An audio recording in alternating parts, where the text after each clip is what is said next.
Um, I think I see sunshine in line for us starting on Wednesday. I can't wait. I'm ready. Um, I want to thank Rob Holmlund, who's the development director for the Humboldt Bay Port Authority, for coming and joining us today.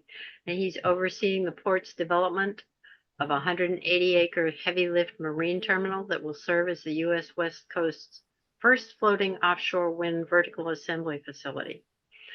Mr. Holmlund's professional background is in site development, urban planning, environmental permitting, and economic development. Prior to his time with the port, he served as the community development director for the City of Eureka. He also has 12 years of private sector experience serving as an urban planning and site development consultant. He's a talented guy and has lots of great experience to share with us and lots of information. He is happy to take questions as he goes along so that they stay timely. So don't hesitate to interrupt. You can put them in the chat and we will observe them as well and let him know. But if you want to just raise your hand or use the response, you can raise your hand in person so we can see you, or use the responses on the below. Where it says reactions, you go down to that and it says raise hand, like that. And you can lower it again. So that's the other way to do it.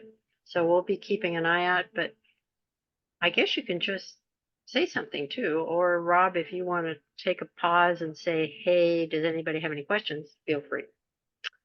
Go for it, Rob. Looking forward to this. All right. Thank you. My name is Rob Holmlund. I'm the development director for the Humboldt Bay Harbor District. And there's a lot of things I could present on today. There's a lot going on in Humboldt Bay at the moment. But what I'm going to focus on in this presentation is a heavy lift marine terminal project to service offshore wind. And in order for you to understand that project, I have a lot of background information. So I'm going to be sharing with you a lot of stuff that's going on well beyond Humboldt Bay and well beyond the Humboldt Bay Port Authority's authority. But I think it's important for you to see the background before we dive into our specific project.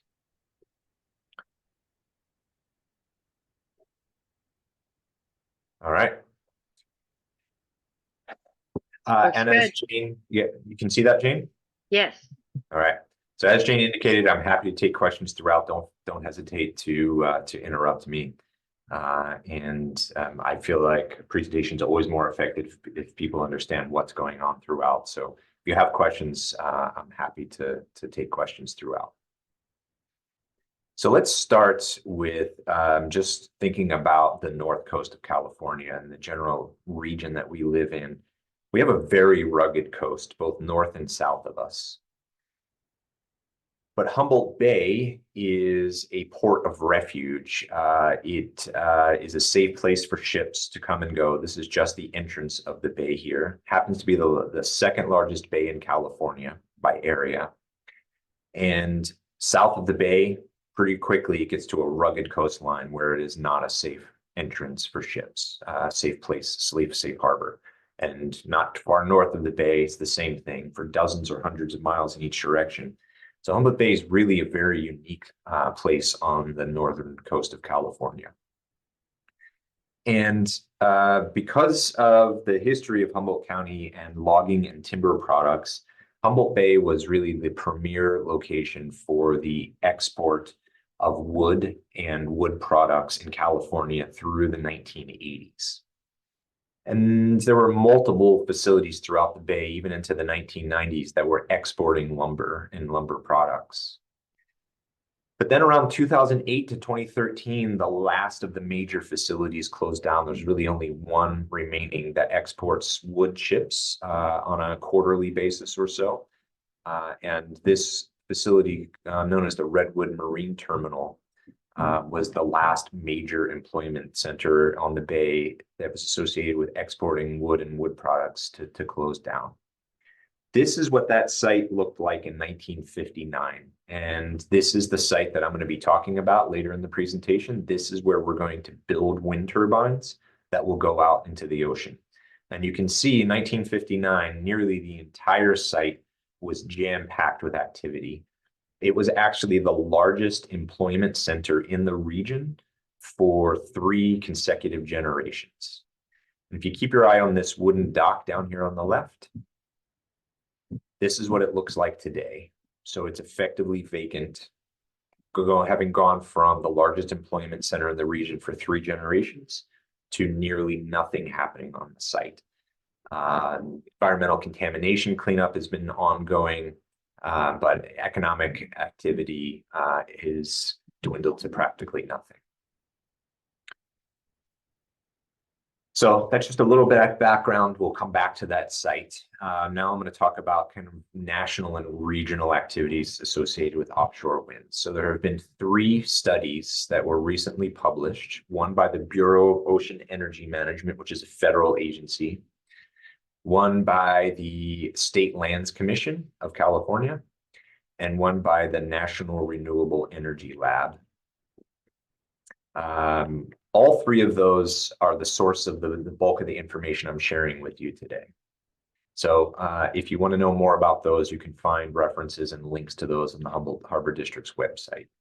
So let's talk a little bit about background of offshore wind. So this is a coal-fired power plant. You burn coal to make energy.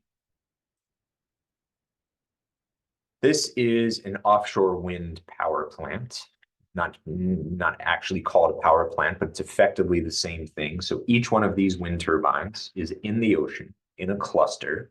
Each one of them, the wind is captured by the spinning or the blades. The wind forces the blades to spin. Each one of them generates power.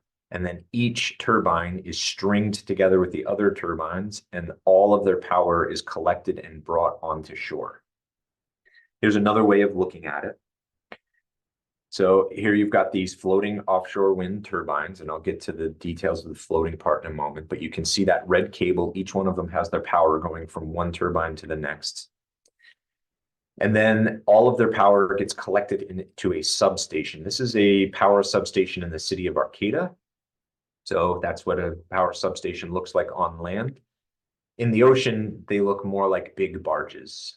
And so all of that power from every one of the wind turbines is consolidated into a single electrical substation. And then that power is all sent into an onshore substation where it is then distributed to our homes and businesses. So you can think of that point from the onshore substation, everything out to the ocean, as a power plant. Now, this is a renewable energy power plant as opposed to a coal-fired power plant. And I have some question and answer slides at the end that I don't intend on sharing unless you want to know more about it. But generally, I can tell you that the environmental impact of an offshore wind farm like this is 2% of the impacts of a coal-fired power plant. So there are impacts with offshore wind turbines. You have to mine all of that steel. You have to mine all the copper that goes into the cables. But the total carbon impact of an offshore wind power plant is 2% that of a coal-fired power plant and 4% of a natural gas power plant, which is how we get our power here.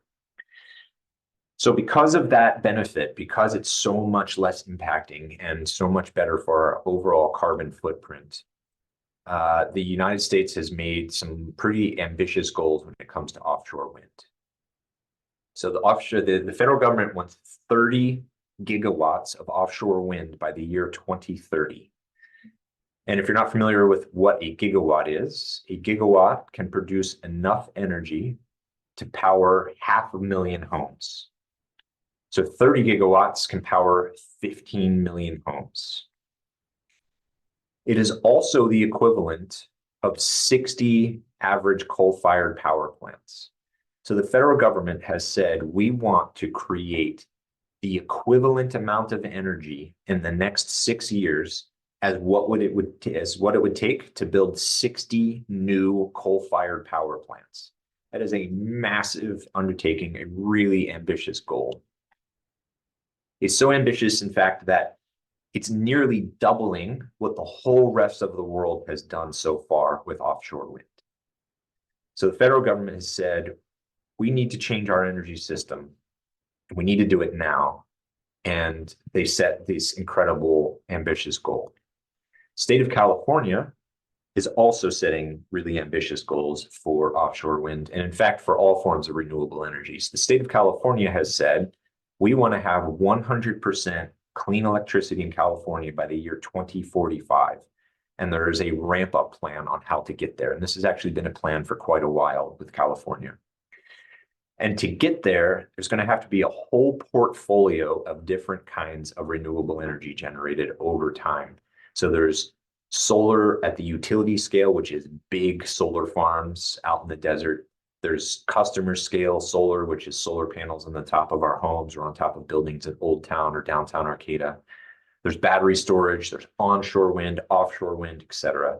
Offshore wind is just one of the goals for the state of California, but it's a pretty ambitious one, and it's actually gotten quite a bit bigger lately. So by the year 2030, California wants to have 5 gigawatts of offshore wind, and the US wants 30 gigawatts. Whereas by the year 2045, California wants 25 gigawatts of offshore wind, and by the year 2050, the US wants 110 gigawatts of offshore wind. So this is a constantly growing goal of more and more offshore wind to completely replace our carbon-based power systems throughout the United States. So where is all of this offshore wind going to occur? Well, obviously, it needs to occur on the coasts. There is some discussion about it occurring in the Great Lakes and in the Gulf of Mexico. But for right now, we're talking about the East Coast and the West Coast. And if you look at these two kind of maps that I kind of stitched together here, and you look at the little color clusters. On the East Coast, you can see there are 27 color clusters over there. And on the West Coast, there are 4. So why is, well, what these are, each one of those clusters of color is a multi-hundred square mile area of the ocean that the federal government is either in the process of leasing to energy companies for offshore wind, or is planning to lease and is announcing that it soon will be leasing. And the reason the East Coast has so many more has to do with the depth of the ocean. So the teal color is shallow, not so deep, whereas dark blue is very deep. So on the East Coast, the continental shelf, the depth of the ocean is really very shallow, 50 miles offshore. Whereas on the West Coast, the depth of the ocean drops off immediately and becomes extremely deep right away. There is effectively no shelf. It just goes straight to an instant depth. So what that means is that on the East Coast, you can have these fixed bottom monopile offshore wind turbines that are just like wind turbines on the land. They just happen to be poking out of the water. Whereas on the West Coast, the ocean is far too deep, and that image is really not to scale. We're talking about 3,000 feet deep, so that each individual wind turbine has to be on its own floating island. And as I'll show you in a moment, those floating islands are massive. In the city of Arcata, each city block is 260 feet by 260 feet. These floating offshore wind turbine floating platforms are each about 400 feet wide, so quite a bit larger than a city block in Arcata.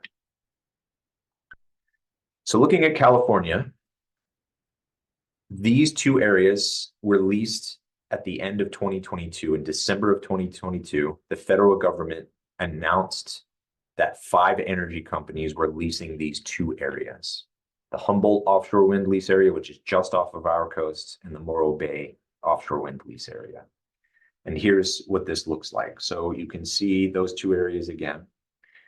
And if we zoom in on each one of the areas, you can see the Humboldt one has 2 sub areas, blue and pink. And then the Morro Bay has 3 sub areas. Those colors are color coded to these 5 energy companies here. So you can see how much each one of these companies paid just for the right to put wind turbines in the ocean in those locations.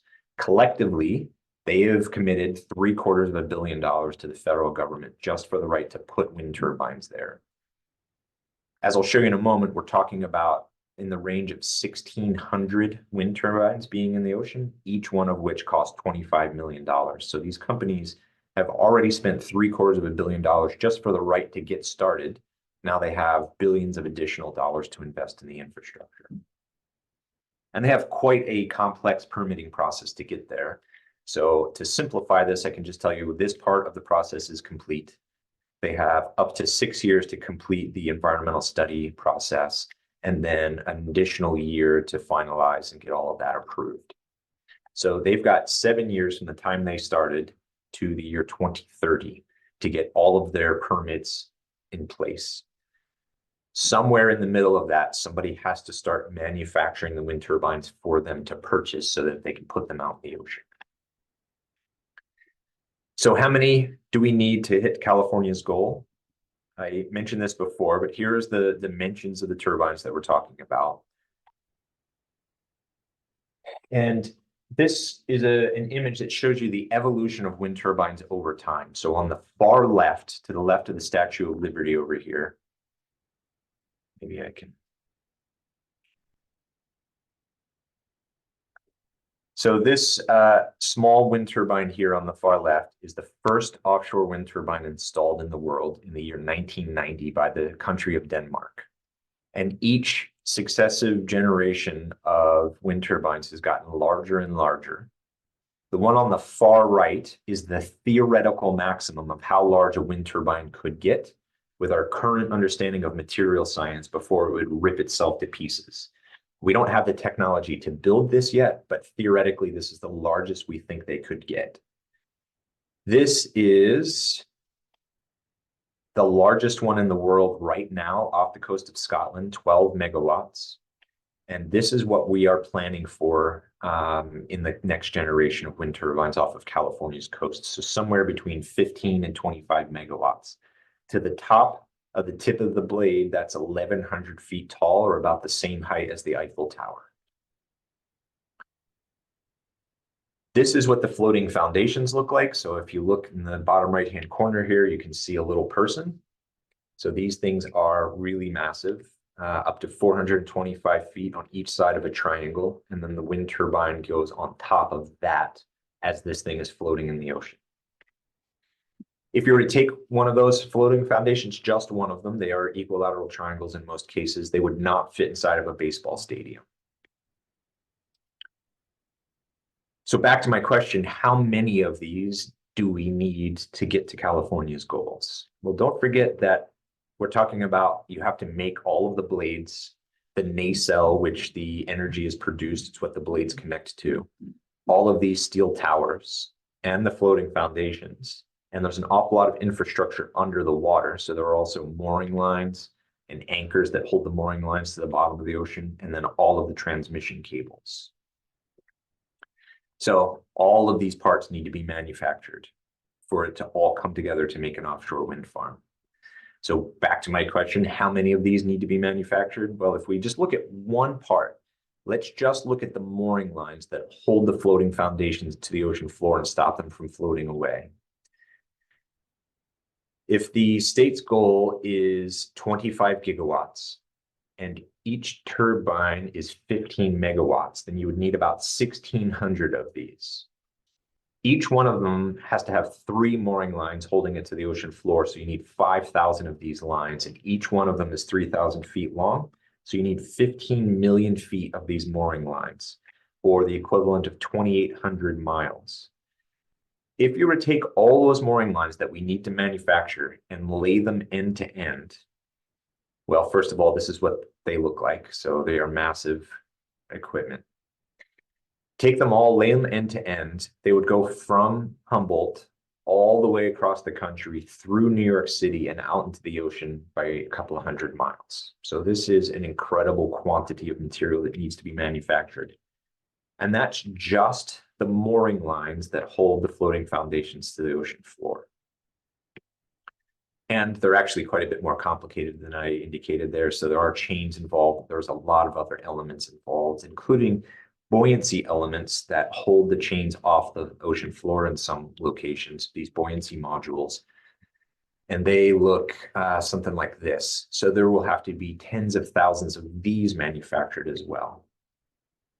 And that's all just for the mooring lines.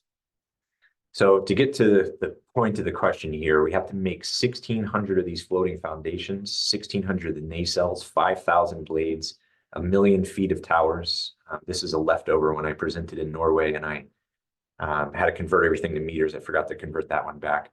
And there's going to have to be miles of these transmission cables. So this is an incredible quantity of new products that are going to have to be manufactured for this new industry.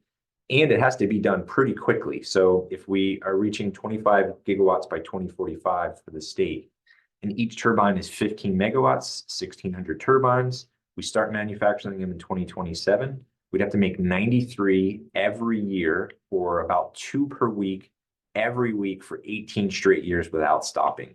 And that's just California's goal. So not only do we have to manufacture a lot of new products, but we have to do it very quickly. So how is this going to be done? How are offshore wind turbines made? Well, one thing to understand is the size creates a complication. So on the left is the largest wind turbine that was ever installed on the land. And on the right is the wind turbines we plan on installing in the ocean. They are more than twice the size. And the reason is because wind turbines on the land are constrained by transportation. Once the blades get to a certain size, you can't transport them by train anymore because you can't go around corners. They're too long. So then you have to transport each blade by truck. And at some point, that becomes untenable. And recall that that blade there is half the length of what's being produced for the ocean. So there's no way you can move this equipment around by land. It has to be moved around by ship. And if you're going to move things around by ship, then you have to manufacture them in a port. So you couldn't make these blades in Reading and then get them to a ship because you couldn't move them across the ground. So all of this equipment has to be manufactured in ports so that it can be lifted from its manufacturing point in the port onto a ship so that it can move from one place to another. And then once you get all of the parts, you have to get them all into a single location with a specialized wharf and crane that can build the whole thing while it's floating in a bay. So you can't have a lot of wave action, or the crane wouldn't be able to put the blades on because the whole thing would be moving around. So all of this has to be done in bays where you've got protected aquatic infrastructure. So this has been going on for quite a while in Europe. The Netherlands, Denmark, Spain, Portugal, Norway, Scotland, England. These countries are years ahead of us. 1990 since fixed bottom, and it's been 11 years now that Norway has been doing floating offshore wind turbines. On the East Coast, New Jersey, Maryland, Massachusetts, New York, Virginia are all working on big import manufacturing facilities to service the East Coast offshore wind industry. But you can't move the East Coast stuff through the Panama Canal, be too expensive, too complicated. So there has to be an East Coast industry and a West Coast industry. East Coast has got multiple port projects. Now the West Coast is looking at some port projects as well. So from a port authority's perspective, here's what has to happen. You got to have 3 basic things happening. One, there has to be the manufacturing and assembly of equipment in various bays throughout California. 2, once all that equipment is manufactured, it has to get into the ocean, get connected. Somebody's got to operate these power plants. And then 3, we have to change the way we do transmission because power will not be generated in a place that's never been generated before. And so there's going to be a lot of power transmission projects. I can tell you as a port authority, I'm only focused on really just the manufacturing and assembly of equipment. Other people are working on transmission. So if you have questions about that, I can answer basic questions, but I'd really have to point you to someone else. And if you want to talk about what's happening out in the ocean, I've got some basic information and I could point you to other people, but I'm really not associated with that.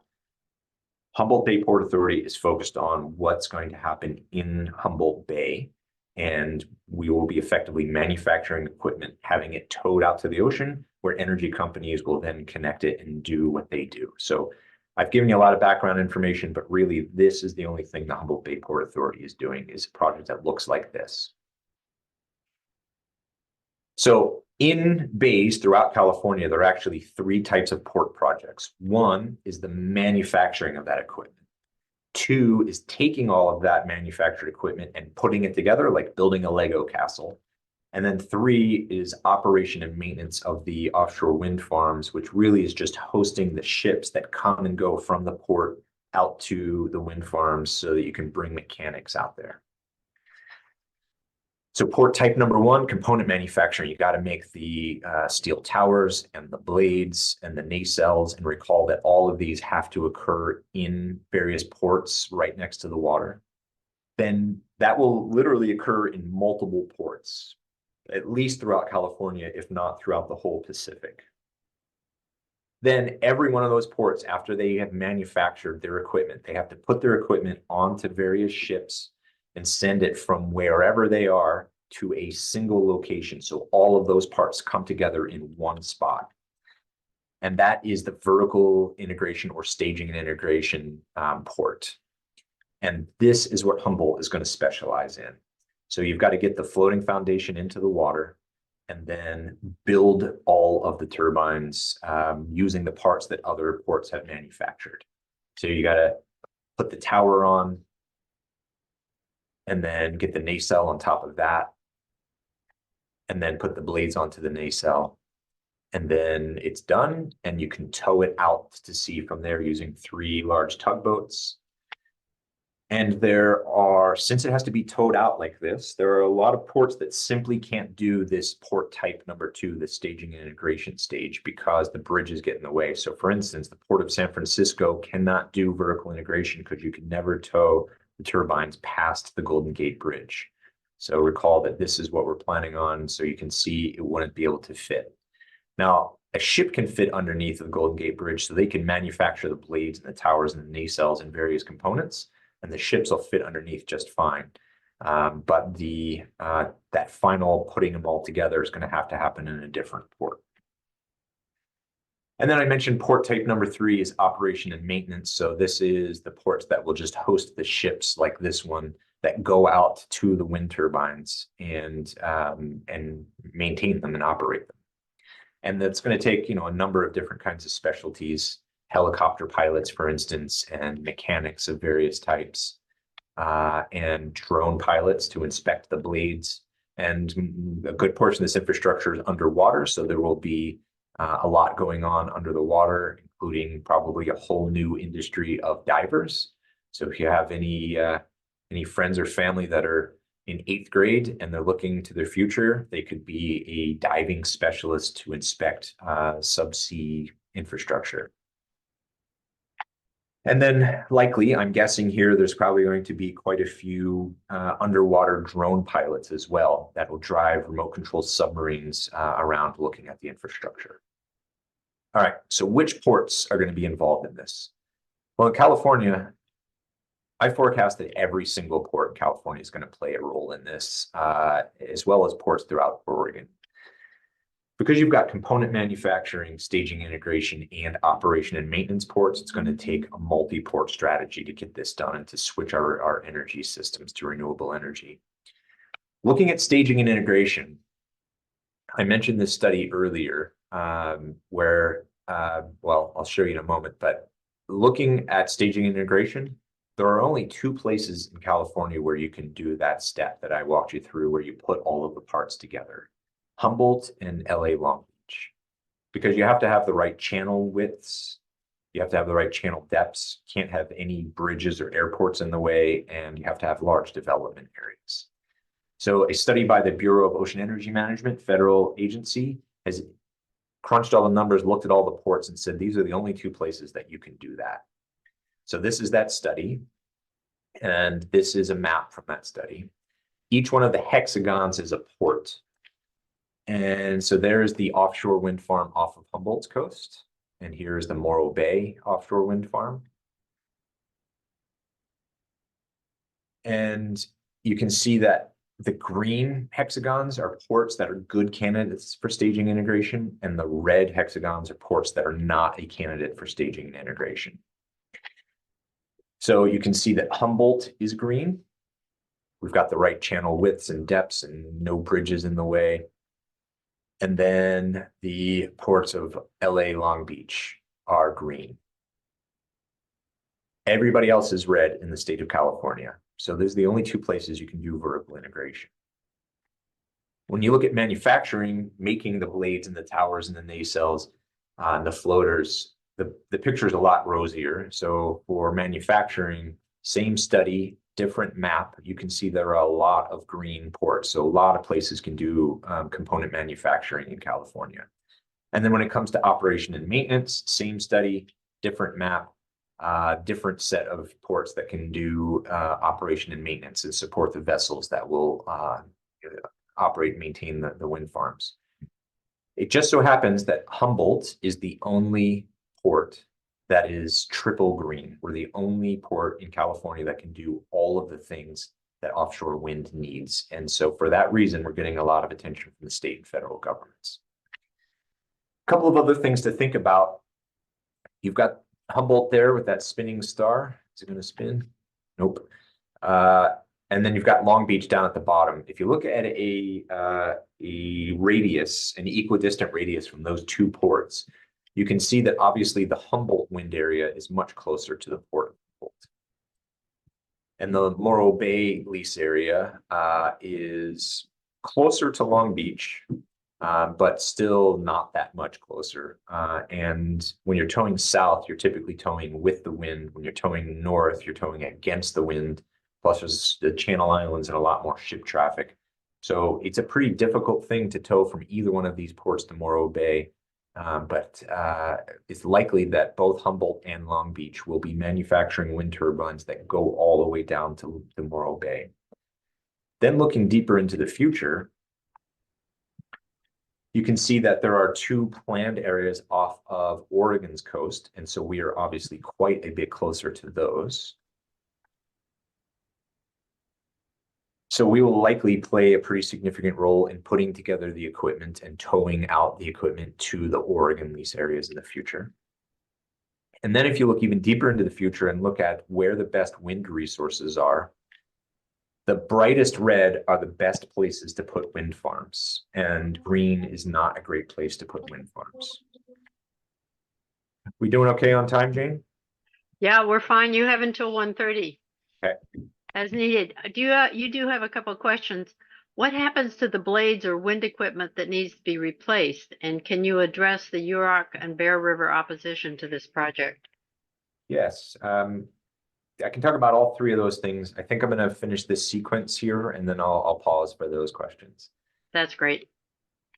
So you can see the Morro Bay lease area is in pretty good wind resources, but not the best. But if you look south, well, in the Humboldt's in very good wind resources, but the really great wind resources are off the coast of Del Norte and Mendocino. Those are the best places to put wind farms. And the Oregon ones are pretty good. But if you look south of Morro Bay, it's not a great place to put wind farms. So pretty unlikely that there's going to be wind farms off of the coast of Southern California. Plus, the Department of Defense doesn't really want them in the water there. And around San Francisco Bay, at least south of it, not so great. The real opportunity for offshore wind in California is just north and south of Humboldt Bay. So if we look at that tow radius, again, from Long Beach and from Humboldt, you can see that deeper into the future, Humboldt is even closer to the future likely locations for offshore wind. And for what it's worth, these two areas off the coast of Humboldt and Morro Bay can't produce nearly as much as the state ultimately wants to produce with their goals. So it seems inevitable that there are going to be additional wind farms on the north coast, north of San Francisco. And this is a map from the National Renewable Energy Lab that effectively corroborates that same information. All right, so let's look at our proposed project. Let me finally get to the point here. I'm just going to skip through this here. I think it's maybe a little redundant. So there is the offshore wind area off of Humboldt's coast. And like I said, the Humboldt Bay Harbor District is not operating that wind farm. We are not regulating it. In fact, the state of California's jurisdiction goes 3 miles off the coast. This closest edge is 20 miles off the coast. So this is well beyond the state of California's jurisdiction even. So this is a federal project to put wind turbines in the ocean in this area. And it's a pretty big area. So this is Trinidad here. And down at the south, you're nearly to the point of Ferndale. So imagine driving from Trinidad to Ferndale, and that is the distance of the north to south extent. And then it's about 10, 15 miles wide. And it is 20 miles at its closest point to the coast. If you ever find yourself at Trinidad Head, there's one spot that you can go to on the clearest of sunniest days, and you can barely see the smokestack on Samoa Peninsula. That's 17 miles. So 20 miles offshore, it is unlikely that you will be able to see these wind turbines, except for on the very clearest of days. It'll be a pretty rare occurrence for you to be able to stand on the beach and see these. And don't quote me on this, but from what I'm understanding is at night, these turbines will not be lit up unless a commercial airline comes within 20 miles of them. So given current flight patterns, it's pretty unusual for airplanes to fly that close to this particular part of the ocean. And so it is also very unlikely that these would be lit up at night. And I think that still needs to be confirmed, but that's the current understanding from people I've been talking to about whether you can see these at night. So it'll be very rare for you to be able to see these out in the ocean when you're on shore. But again, the Humboldt Bay Harbor District is only working in the bay here on a manufacturing project. So that's just some information on what's happening out there. If you're concerned about the offshore wind farm or want to know more, I encourage you to go to the Bureau of Ocean Energy Management's website. So let's zoom in on Humboldt Bay. So just for those that aren't familiar or don't spend as much time looking at maps as I do, we've got the City of Eureka here, Arcata, Cal Poly Humboldt up on the north side of this map, College of the Redwoods down there where the sea is, and then the Wiyot Tribe Reservation Rancheria is on the south part of the bay there. And if we zoom in on this map and turn north to the right, we're looking at just the industrial part of the bay. North is to the right now. And we overlay this map on top. These teal areas are federal navigation channels that the U.S. Army Corps of Engineers maintains. And so every year they come in if necessary and they dredge out material from this channel to make sure that this is always wide enough and deep enough for ship traffic. The purple areas are coastal dependent industrial lands that were almost entirely wood product manufacturing and shipping that are now almost entirely vacant. So 300 plus acres of former industrial lands that are now barely being utilized. Among those purple is this green area, which is the project site that I'm about to show you. And it's the one that I opened with that was the largest employment center in the region for 3 generations. So if we zoom in on that,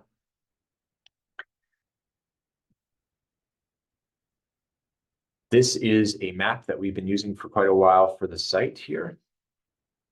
Maybe, there we go.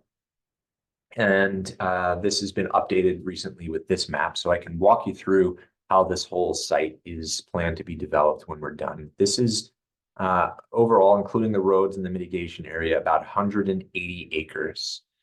And this is that site I showed you that was jam-packed full of activity in 1959 that is now effectively vacant. If you look at the top left side of this, which is the southwest corner, because north is still to the right on our maps, you can see that most of the site is just open kind of parking lot. And there are blades and towers and nacelles and anchors, things just laid out on the ground. So remember I said there will be ports that manufacture these components. Well, those ports will manufacture equipment. It'll show up on ships like this one here, which is a 600-foot long vessel. It'll pull up to one of these wharves. A crane will pick up the parts, and then various types of equipment will move the parts around and stash them on the land so that they're all stored and ready to go. It is also part of our plan to ultimately manufacture some of this equipment on site. So for instance, here you can see a blade manufacturing building.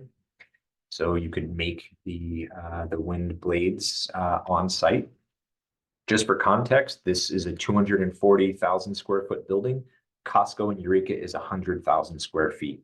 So these are very large buildings where this type of equipment is manufactured. And then over here on the north side of the site, this is the floating foundation. And so you go through kind of an assembly process. We would likely receive the big parts by ship and they'd be stashed on the land here. So making these floating foundations, and it goes through an assembly line process on the land. And that whole area there is probably quite a bit larger than downtown Arcata. Once it's fully assembled, the floating foundation, it moves across the ground like a space shuttle is moved on SPMTs, on large tank treads, 1 inch at a time, onto a semi-submersible barge. And it is then up on the barge, and then the barge sinks into the water underneath of the floating foundation, all the way down to the bottom of the bay until the floating foundation itself is floating.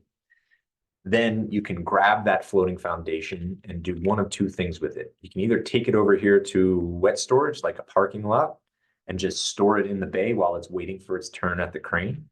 Or if the crane is ready, you can tow it straight over here to the crane, where you start stacking up the towers and the nacelles and the blades and putting it together. Once it's fully assembled, and that takes about 1 week to go from just getting the floating foundation against the wharf to being ready to be deployed out to the ocean, about 1 week. Once it's ready to go, then you can tow it out to sea. Or you can also stash it somewhere in the bay and wait for the right tide or weather window so that it's ready to be towed out. So it just kind of is parked in the bay. It would look something like that as it's sitting in the bay waiting to be towed. And then the project has a whole nother wharf over here with a crane that's doing the same exact thing. So we could be manufacturing, or assembling, I should say, 2 of these wind turbines at a time for a total production of 2 produced per week to be towed out to sea. This is the tow channel. So that was the project site right there.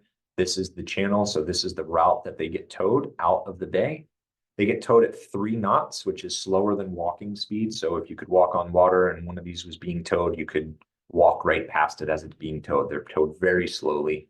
So it would take about 2 hours to go from the point where it is at the site and ready to go, 2 hours to get out of the bay. So a quick status report to come to a conclusion here on our project. Our board of directors has signed a project labor agreement. So this project will be constructed with union labor.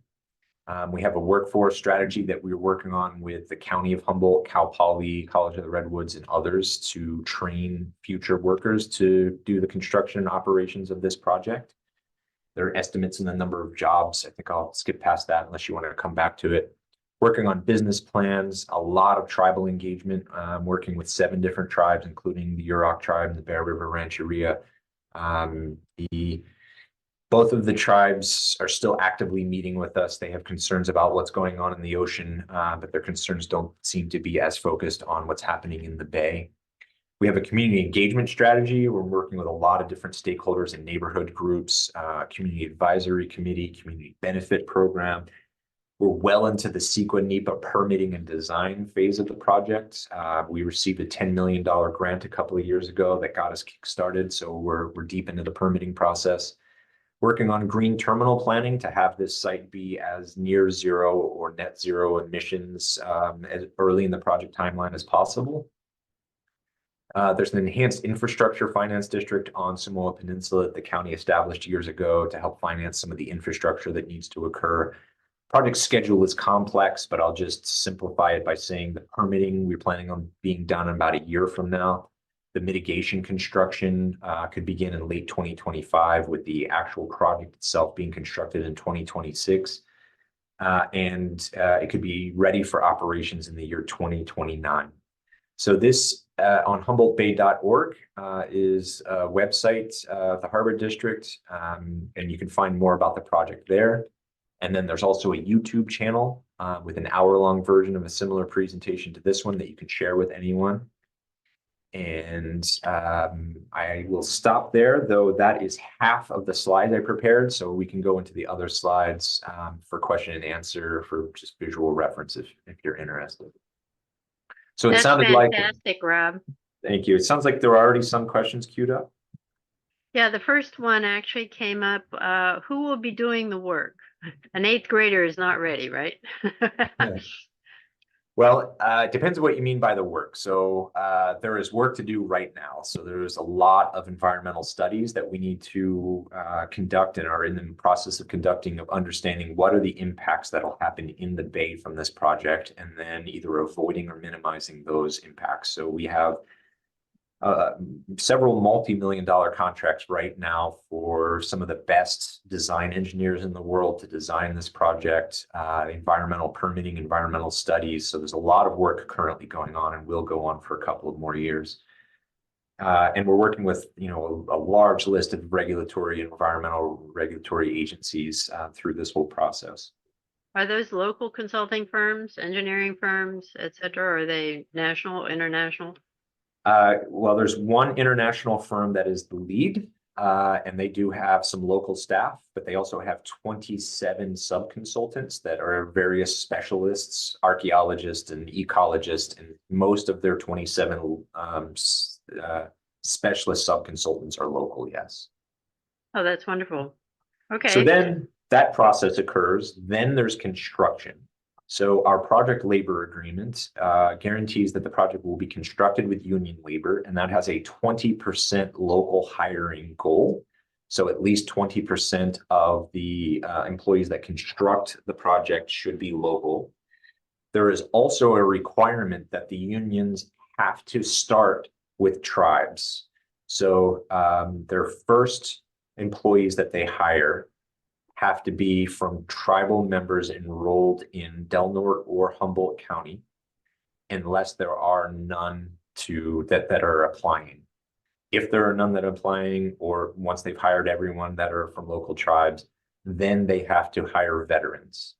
Then they have to hire people that either graduated from a school in Humboldt County, whether elementary, middle, high school, or college, and moved out of the area but want to move back. And so there's a list of 7 different categories of people that they have to hire from first before they can even consider hiring someone from outside of the area. So there's that. Then once it's fully constructed, then this project will have 30, 40, 60, maybe years of continuous operations, and likely have between 100 and 200 people, full-time employees working year-round. And we haven't really sorted out that yet, but that's where we're looking to training a local workforce so that they can be ready. So we're talking about the year 2030 and onward. So we need to start getting people trained up in those kinds of operations. So there's a lot going on there, and it's going to be stormwater specialists that just help manage the site because it's a giant parking lot. And on a winter like the one we're having now, there's going to have people that manage the stormwater on site. Then there's the construction, the operations. It's going to be engineers, and there's going to be a whole lot of different jobs there, and welding, things like that.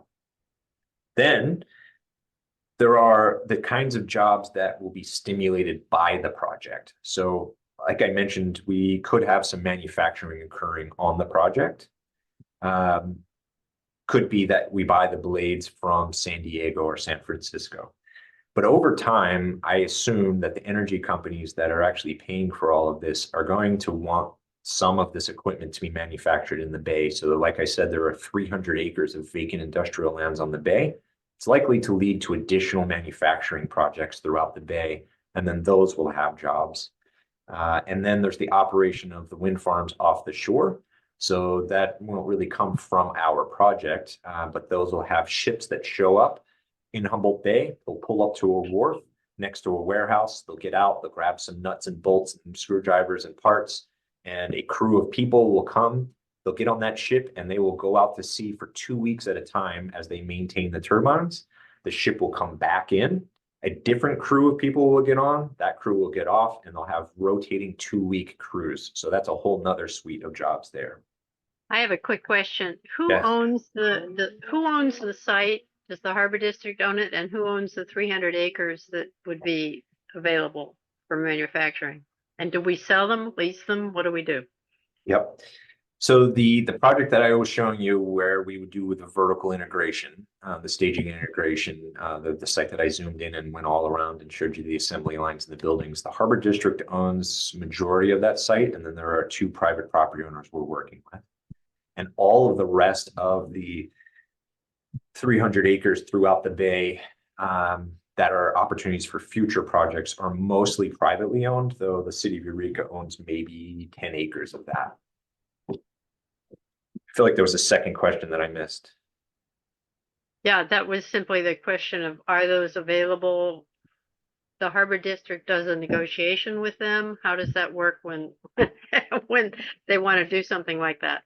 Yeah, no, the Harbor District wouldn't necessarily need to get involved, except for maybe the construction of new wharves and docks in the water. We would definitely be getting involved with that. But when it comes to the landside development of a private property owner and an energy company, the Harbor District doesn't need to get involved. We just happen to be involved in this project because we own the majority of the land of this particular site. And the way we got this site is through actions from the Environmental Protection Agency, because when it was abandoned, it's a complicated story, but the Harbor District acquired it to clean it up. And it's been a couple of, well, almost 20 years since we acquired the site to clean it up, and then had to figure out what to do with it since. So you ended up with ownership of it, in essence. That's right. You earned it. We earned it with our tax dollars. That's right. That's right. Yeah, we're a government entity, so every dollar we make, we invest back into Humboldt Bay. So sometimes we call ourselves the Humboldt Bay Port Authority, but our official name, according to California regulation, is the Humboldt Bay Harbor Recreation and Conservation District. So every dollar we receive from any source, we spend on port development, conservation, and recreation. So we try to find the balance of all the various activities in the bay, whether it is wildlife habitat conservation, keeping people out, or it's recreation and getting people in the water, or port development. All 3 of those things is what we try to find the balance on every day. I saw a question. Say again. Is that state, pardon me for interrupting, is that state funding, or is it our local tax dollars? Where's the funding come from? Comes from a lot of different sources. So if I can grab my camera here and just show you, I am on Woodley Island right now, if you can see that, but we've got 300 slips in Woodley Island of vessels that moor their vessels in the bay. And so that is a revenue source. We use most of that, or all of it really, to dredge the marina. We own a number of properties, so there's lease income. We get some property tax, a lot of grants. But we're a pretty small organization. We don't have a ton of money, but our income source is pretty diverse. And you also lease for the oyster beds, I presume.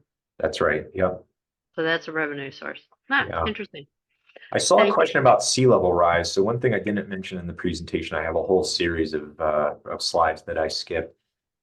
We are planning building the site in preparation for sea level rise to the year 2100.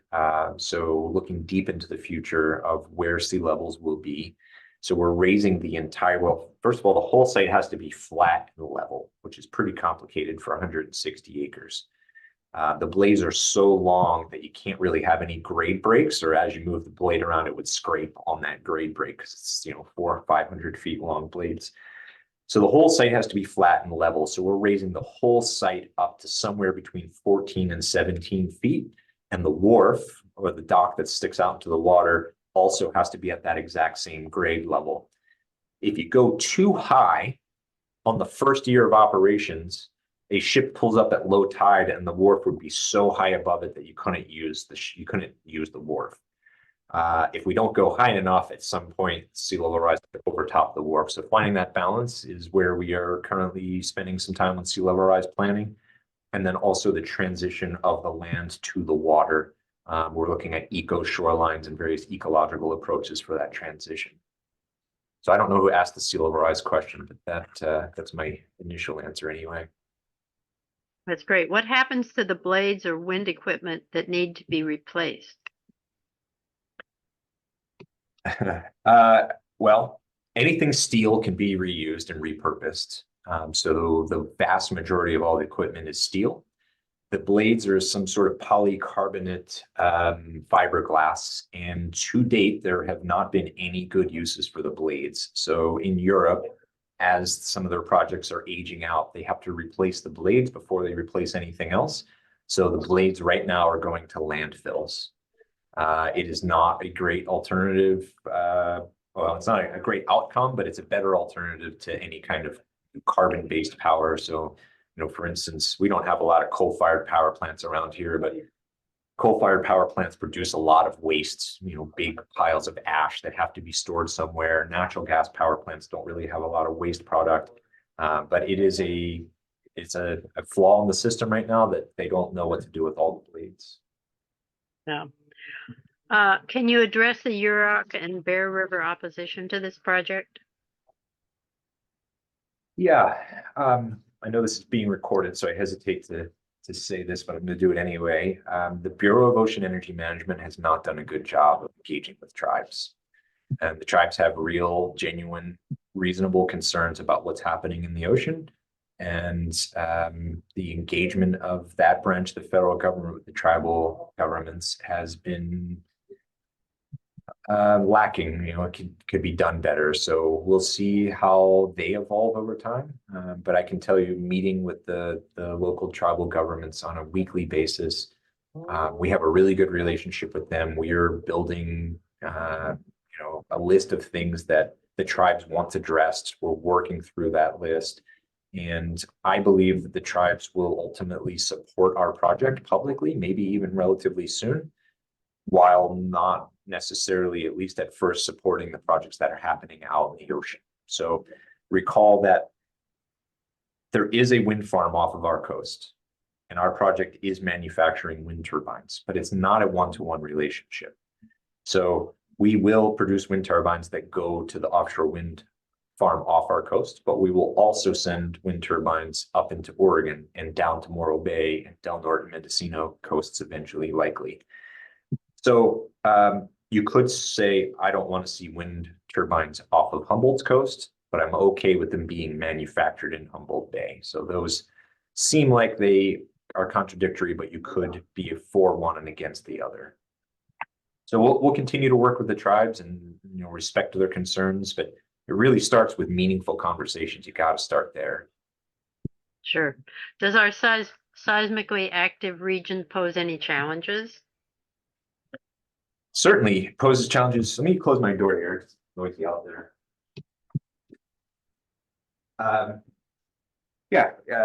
Our seismic challenges present challenges for all forms of development and construction, but we are held to the California Seismic Code, the California Building Code. So the wharf that we are building right now, as I understand it, will be the strongest wharf in North America. So that means it can hold more weight than anything that's ever been built in North America. 6,000 pounds per square foot. So in talking to FEMA, they have said, if you guys construct that like that, in the worst case scenario earthquake in Humboldt Bay, your wharf will likely be the only thing left standing. Can we land helicopters on it in the case of an emergency? So not too worried about our site with seismic. The wind turbines out in the ocean, again, I'm not directly associated with that project, but they're floating. So as long as there's not a tsunami and earthquake, really probably won't do much. Maybe the anchors at the bottom would be disrupted, but they have equipment that sends a signal back when something's wrong there. So given that each turbine is $25 million, they're going to be very motivated to make sure that's not a problem. I don't know how to answer the seismic question other than to say there are codes that we have to live up to, and given the robustness of what we're building, we don't anticipate seismic to be a problem for this project.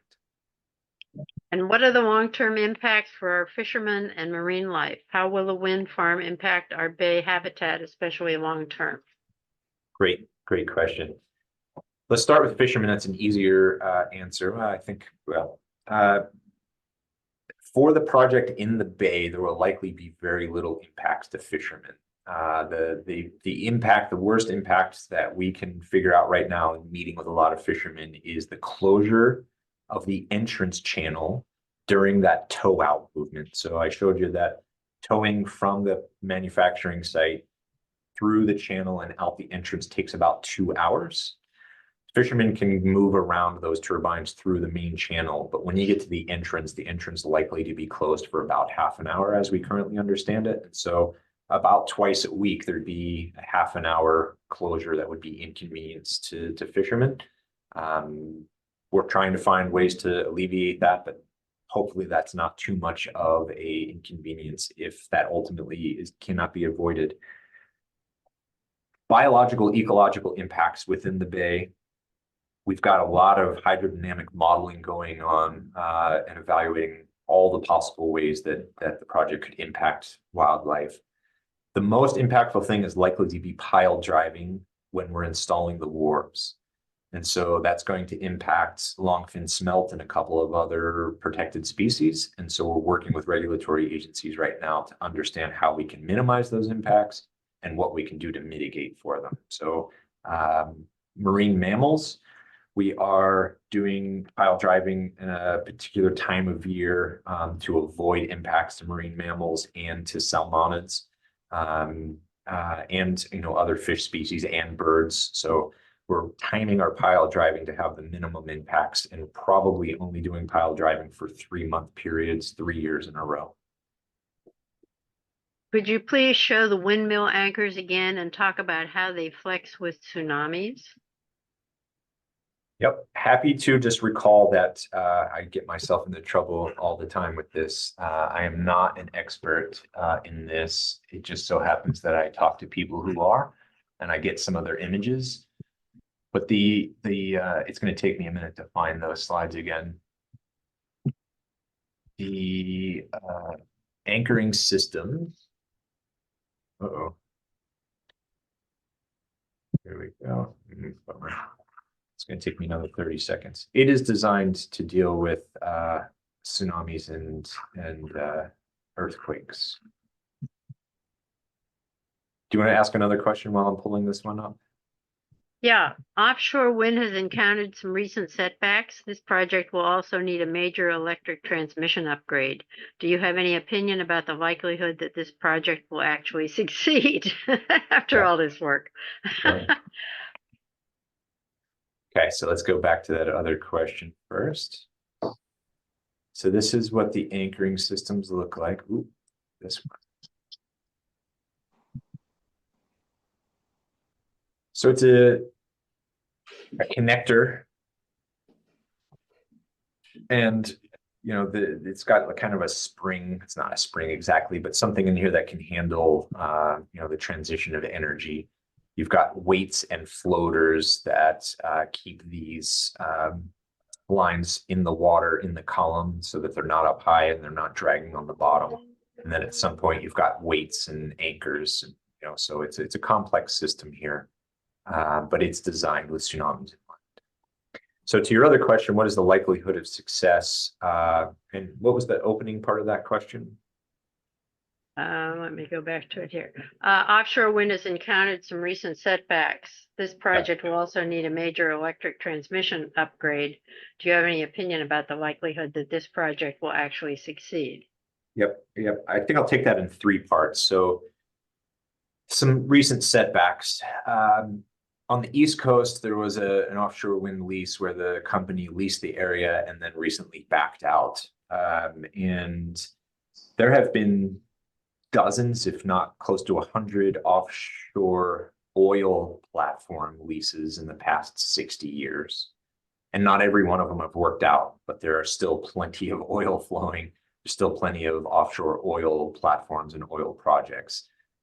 So a setback of a single project is not necessarily an indicator of a problem with an overall industry. Transmission is a real challenge, but if we are going to have renewable energy projects, they're going to be in places where we weren't making power before. So most power plants are located really close to population centers, but most wind farms, solar farms, are not going to be close to population centers. So whatever we do, we're going to have to move our transmission system around. And it's going to be really expensive and complicated, require a lot of permitting and a lot of new technology. What I've been saying is renewable energy and offshore wind in particular can't happen unless There are major investments in ports, major investments in transmission, major investments in supply chain, those three things. Our project is proceeding on our track as fast as we can go. I can look around and say, hey, these transmission guys, they're not getting it done as fast as us. Maybe I should slow down. But we're just going to charge ahead and do our project the right way as fast as we can and be ready for the transmission people to catch up. And maybe they'll have a major leap forward, or maybe there'll be a major investment. I don't want to be the one that everyone's standing around saying, hey, what took you guys so long? So we're going to do what we can for the benefit of renewable energy. And if we're ahead of everyone else, then we'll be ahead of everyone else and they'll catch up to us at some point. Do I see this project succeeding?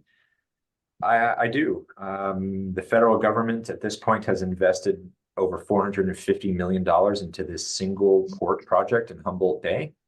And the state and federal governments have indicated through those three studies that I opened the presentation with, offshore wind in California cannot happen if Humboldt Bay doesn't do this project. It can't happen on the timelines they want, and it would be very difficult for it to happen at all. We are critical to the transition to renewable energy. And I think that we will continue to receive support and investments from the state and federal governments. Thank you. How do wind farms help conserve our local marine habitat? How will the offshore wind farms help conserve habitat? Yes. So I'm a port specialist, so I specialize in this one site where we'll be manufacturing turbines. I talk to a lot of people that work in the offshore area. So I don't know, from some things I've read and seen in presentations, it is a pretty good likelihood that floating turbines of this size, right, each one's bigger than a city block, will create marine habitat. So fish will be drawn to it. It'll create shadows, and there will be organisms that attach themselves to the floating foundations, and so it will likely become some sort of different kind of marine habitat out in the ocean. It's got a lot of restrictions on fishing, so that's one impact I didn't mention to the fishing community. The project in the bay will probably have very little impact on fishermen. The project out in the ocean will restrict them from fishing in a multi-hundred square mile area. But that's probably not a bad thing for the ecology, right? So that has some trade-offs one way or the other. I don't know how to answer that question any better than that, other than to tell you to look to the Bureau of Ocean Energy Management's website. They have a lot of studies going on right now about the ecology and the impacts out in the ocean. One thing that I do hear a lot of people ask about is whales. So the studies right now seem very confident that the wind turbines themselves and the cables and the mooring lines in the water will have no impact to whales. The whales will be able to avoid those lines. They use sonar. They're not going to crash into the lines. But one thing that they could get tangled up in is fishing nets that fishermen lose from their vessels. Then they're free floating in the ocean. And if those get tangled up in the mooring lines, the whales don't necessarily see something that fine as a fishing net. And so whales could get tangled up in fishing nets that are tangled up in the mooring lines and then drowned. And so the energy companies are installing equipment on the mooring lines, per my understanding, that would send them a signal and say something's wrong with this mooring line, something might be caught and tangled up in it, and then it would send them a signal to come check it out. So that is, I think, the biggest concern right now for whales is tanglement in nets that get tangled in the mooring lines. That's great. Will the raised site be done by fill or some other method?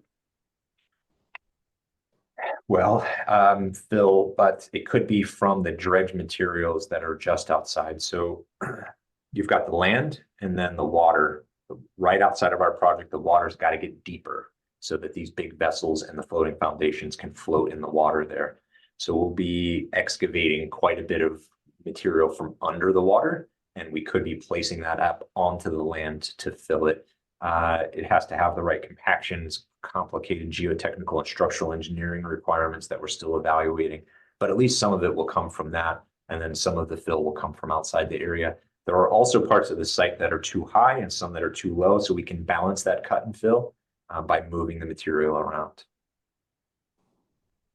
Any chance of the completed towers tilting over in the bay or in the ocean? Crash. No.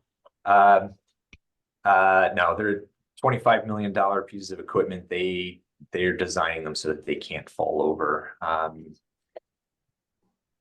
In Norway, they've got floating offshore wind turbines that have been plugged in and operating for 11 years in the North Sea, pretty rough, cold waters, and no, none of them have fallen over. And there's a request that you please post the YouTube URL that you mentioned. Sure, I'll do that while That'd be you're great. asking the next question. This project will be of great public interest. Is there any vantage point where the public can view construction activities?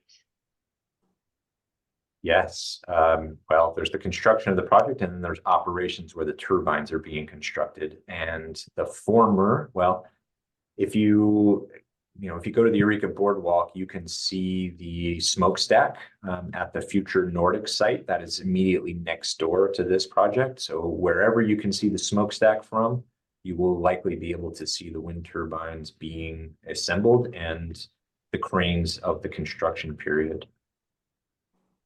Did that How answer will the wind question? farm affect our monthly utility bill?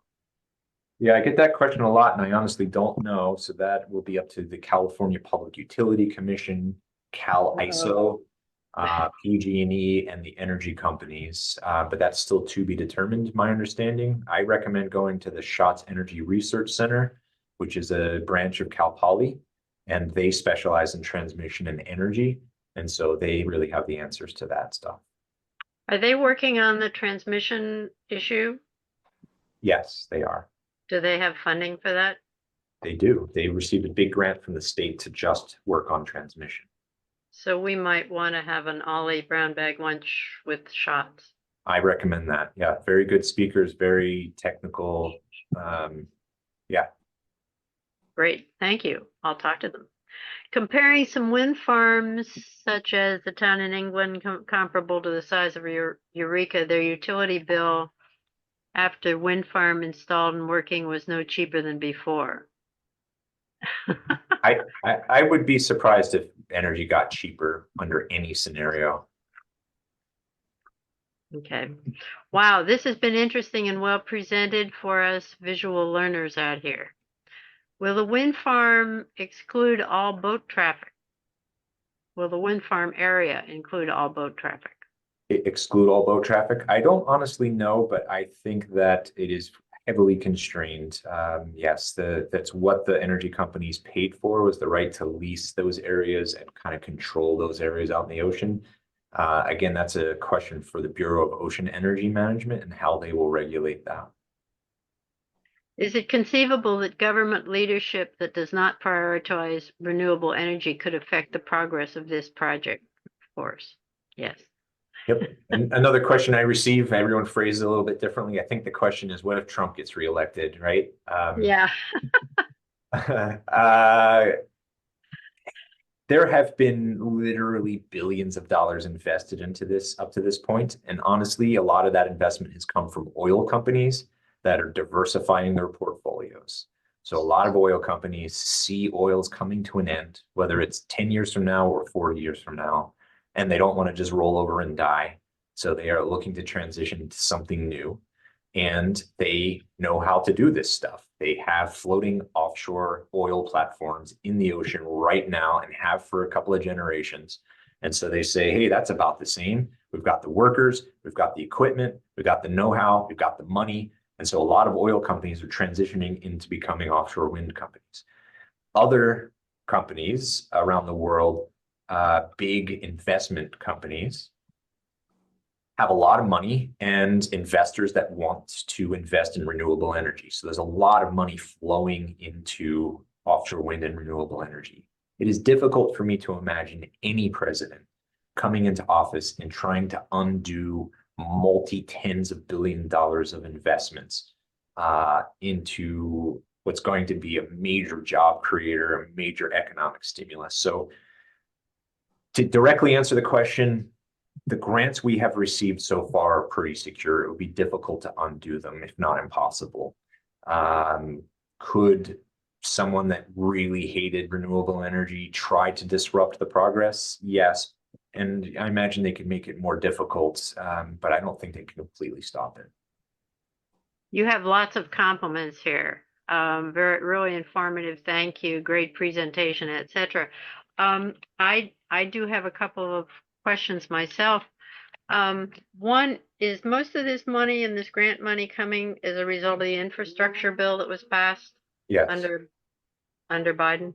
Yes. There was a bipartisan infrastructure bill, was it not? That's right. Yep. Which is wonderful. Okay, and then the headlines at Times Standard on March 8th was Crowley negotiation rights to expire Yep. the end of the month. Is that part of the setbacks you were talking about, or is that really a setback, or do you know what that is about? I do know what that's about. Not a setback. I would not consider that a setback. So a year ago or so, we entered into an exclusive right to negotiate with Crowley Wind Services to be the operator of the project. So they would be the ones that are actually, operating the cranes and the tugboats. What that deal said was we would ultimately like to lease to you, and we won't negotiate with any other party that is interested in leasing the site. And we will stay in this exclusive right to negotiate period through March of 2024. We won't negotiate with anyone else. Through that period, we haven't been able to come to agreement on the terms. And so now we will start negotiating with other parties. So we still have quite a bit of time before we need an operator. And, Crowley could still have a role in this, but it's likely that we will go back out to a competitive process and find a different party that would like to be the operator, but we still have quite a bit of time to sort that part out. Are there multiple alternative operators that are knowledgeable, such as Crowley? Indeed, yes. Multiple US and international companies qualified to play that role. That's fantastic. Anybody have any further questions? We've gotten a lot of questions. Is there anybody we've missed? Say now or forever hold your peace. This is your big chance. Rob, thank you ever so much. Tell me, when would be a good time to come back and relook at this? About a year from now? Yeah, about a year from now, our environmental permit should be complete. And that's right around the time that we're going to be taking public comments. And we'll take public comment anytime between now and then, but that's when you can officially comment on the environmental permitting process. And so about a year from now is a perfect time to talk so that I can, set everyone up to comment on the EIR and other CEQA documents. So probably around February or March of 2025. Indeed. Let's plan on it. Okay. Thank you again. Thank all of you for coming. And I want to suggest that you come back next week on March 18th for a talk with Margaret Kellerman called Simple Activism. In other words, how can you participate in all of these major issues that affect our lives easily? So thanks, Rob. Sounds like you've had a fabulous time doing this. It's extreme. You did a great job with a very complicated subject. And will all of those slides that you did not cover show up somewhere that we can have access to them? That YouTube video covers all of those slides. What it really is frequently asked questions. So, I've presented this over 100 times now, and I get a lot of the same questions. So I just wrote down all those questions and made slides for them. So that YouTube video, the second half, is those frequently asked questions. That's fantastic. Thank you, everyone. Thank you, Rob. We'll see you next time, I hope. Thanks, everyone. Take care.